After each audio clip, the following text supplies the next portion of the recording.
At 6:42 p.m., I stepped inside an abandoned house at the edge of a construction site. The building wasn't listed anywhere. No address, no warning signs, and carved deep into the inner wall was my full name. I stood there longer than I should have, just staring at the letters. They weren't painted, they weren't scratched lightly, they were carved into the concrete.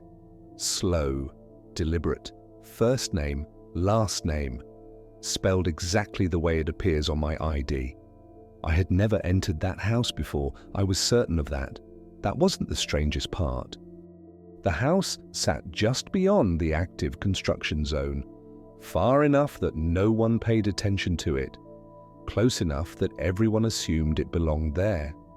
I worked nearby for months, walked past that land almost every day, and yet I couldn't remember ever seeing that house before that evening, like my mind had skipped over it. Then something changed. I leaned closer to the wall. The edges of the letters were worn down. Dust had settled inside the grooves. This wasn't recent. The carving had been there for years. My chest tightened when I realized that, because my last name isn't common. It's not something someone guesses. Seeing it there felt less like a coincidence and more like a confirmation.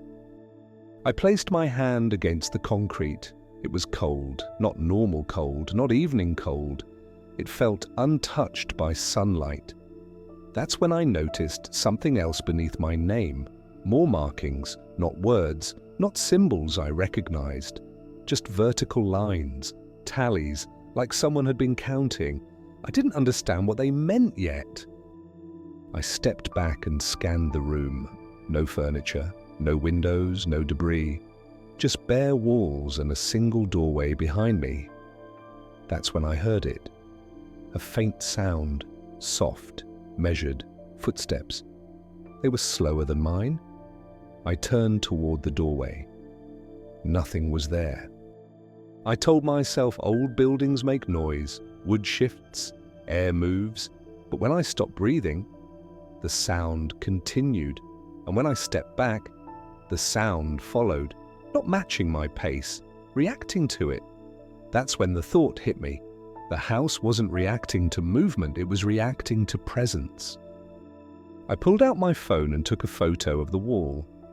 Not to keep it, not to show anyone, just to prove to myself that it was real. The camera app hesitated before opening, just long enough for the silence in the room to feel intentional. Like the house was aware I was trying to record it. When the image finally appeared, my name was still there. Every letter carved deep into the concrete, exactly where it had been. But beneath it, something new had appeared. A single line, clean, sharp, brighter than the others. I stared at the wall again. Nothing had changed. No dust falling, no fresh marks, no sound of movement. I looked back at the screen. The line only existed in the photo. I hadn't seen it carved. I hadn't heard anything scrape against the wall. And yet the image showed clear proof that something had updated itself while I was standing there. That's when I realized the photo wasn't capturing the wall. It was capturing what the house knew. I stepped away from the wall slowly. Not because I was scared to move, but because it felt like movement was being tracked.